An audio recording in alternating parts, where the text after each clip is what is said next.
Hello.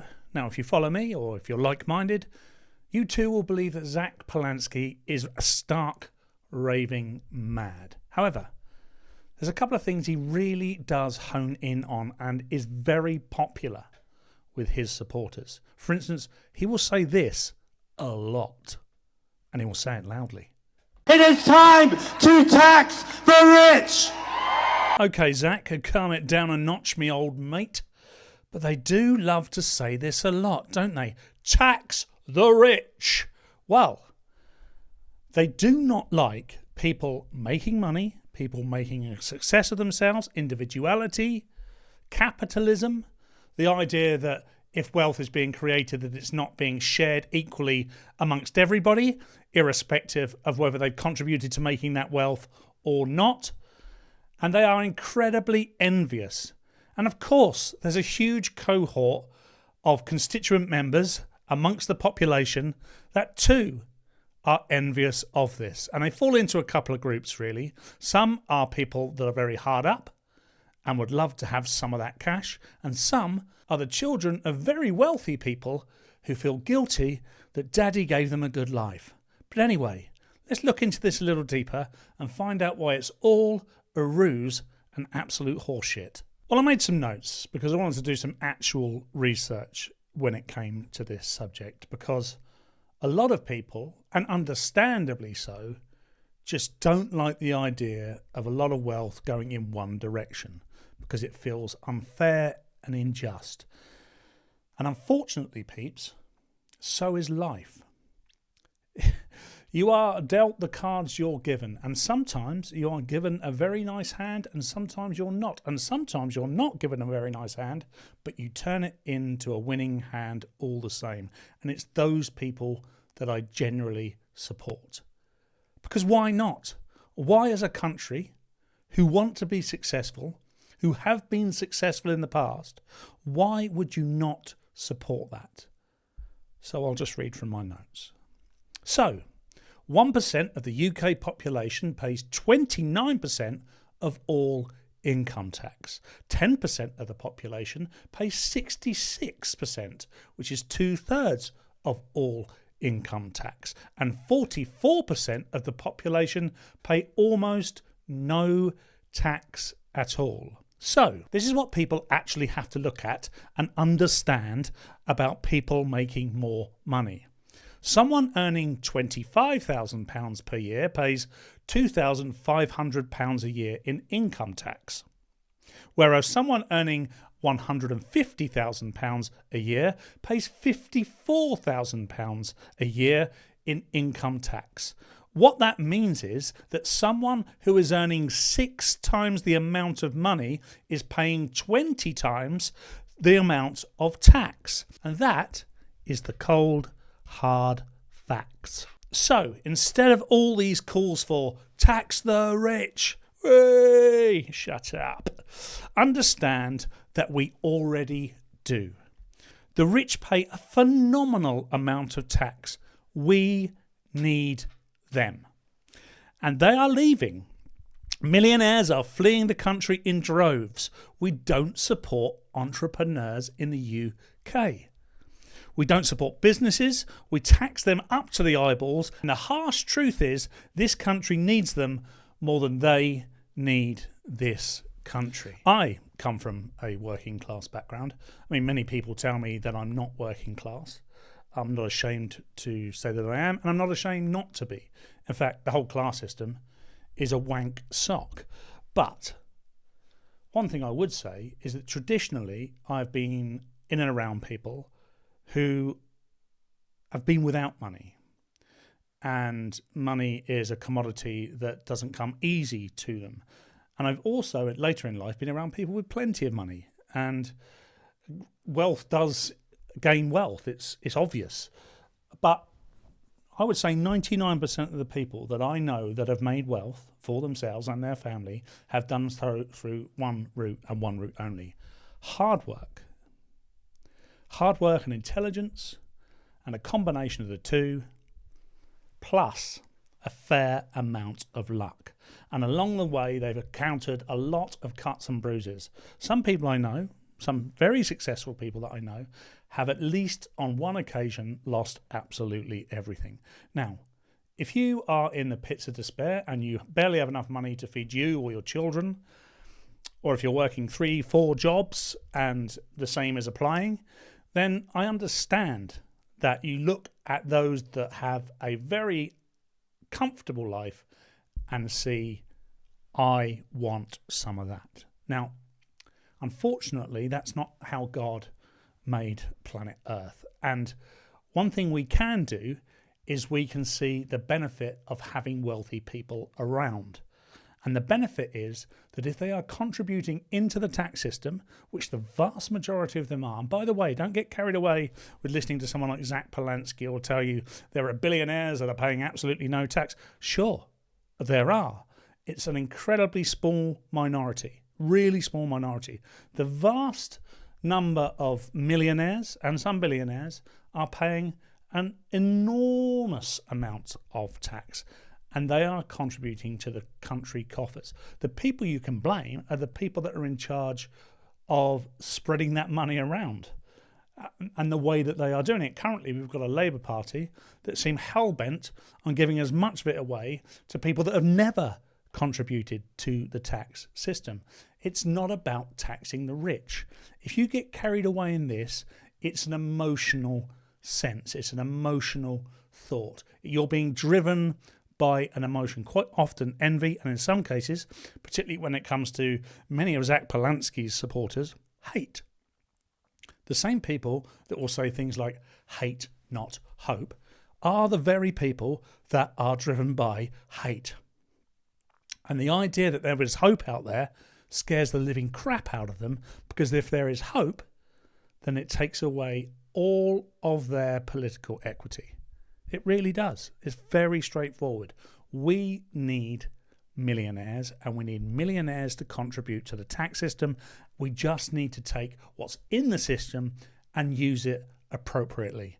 And I would suggest by starting removing all of the tax that goes to anybody who has never, ever contributed. And by which I mean everybody, I mean the adults that come to this country and have never contributed at all, and are given handout after handout after handout, jumped ahead in the council estate queue, because there are millions of people in this country that have waited incredibly patient and have been incredibly patient and need that money too. Now, some people might feel a little bit squeamish about this whole idea. Well, we must be kind, we must be kind. Well, charity starts at home. The other thing we should look at is the cost of living. It's a crisis. It's a huge crisis. And you'll often hear people, politicians, mainstream media types, say inflation is at such and such percent, and there's been a cost of living increase of 2% here and 3% there. And that's because they're measuring within a very finite part of that steep curve. And I was watching a Sky News piece the other day. Apologies. But I was watching it, and it was very interesting, and it explains something. We have been measuring it deliberately to hide from people what the truth actually looks like in terms of the cost of living. Because the cost of living isn't up a few percent here or a few percent there. It's up 20%. That's right, 20%. Have a look at this. That's the cost of living crisis. Suddenly we went up from prices being around there to prices being there. And you don't really see that in this data, okay? Because inflation is really just measuring the difference between that and that. And if you look at those two lines, you're talking about a 2.3% change. That's the number we're talking about today. But for a lot of people, it's not about that. It's about the difference between this and that. And when you look at the difference between this and that, that's 20%. And I think that's the dichotomy here between these inflation numbers where it looks normal and this, which is really not normal at all. No, mate, it is not normal, is it? That's a 20% increase in the cost of living since 2021. That is 4% year on year on year on year. That's why when you go and buy a coffee that used to cost you £2 now costs you £5, or even a jar of coffee that used to cost you £3 and now costs you £7. That's why cheese costs 15 quid or whatever. It's unbelievable. And because it's happening in this incremental way, and we measure it from 1 month to the next, or 1 quarter to the next, or maybe 1 year to the next, and we see a 4% increase, we think, oh, crikey, that's why it fills it in our pocket. We're not taking into account that this has been growing exponentially since the pandemic, essentially. The pandemic. We locked everybody down. We stopped people working. For what? For what? Well, that's another video, and I'm not going into that right now. But the upshot of it is, the conclusion of it is we now have people earning, I don't know, 25, 30, 40, 50,000 pounds a year, and it's going 20% less further than it used to. It doesn't matter if you're earning 25 grand a year or 150 grand a year, because if you're earning 25 grand a year, you're paying 10%. Remember what I said earlier? £2,500 in income tax. That's not all the taxes combined. And if you're earning 150, you're paying £54,000 in income tax. Not all the other taxes combined, as I said earlier. But you are starting to notice the cost of cheese. And look, most people, up until about 2020, probably didn't have a grasp of what the cost of bread or milk or cheese was. I know it used to be an old adage where we'd walk up to a politician and go, how much is the cost of milk? And they'd say, I don't know, £78. And we'd all go, you've no idea, do you? No idea. That's not a measure, by the way, of how in tune a politician is with the everyday man, because most people don't know. And the reason most people didn't know is because actually it was relatively affordable, whereas now it's genuinely, with an increase in cost of living of 20% in 5 years, actually not that affordable for everybody to buy the basics. So they have to make choices. And then you put that alongside the immigration crisis, how much that's costing the country, energy prices, how much that's costing families. And it builds up and it builds up and it builds up. And now people are noticing. You're noticing. I'm noticing. And they don't want you to. So if you don't pay attention, and why would you? There's so much else to do, isn't there? There's so much else to do. So politicians like Zach Polansky rely on people being distracted. They rely on people not noticing.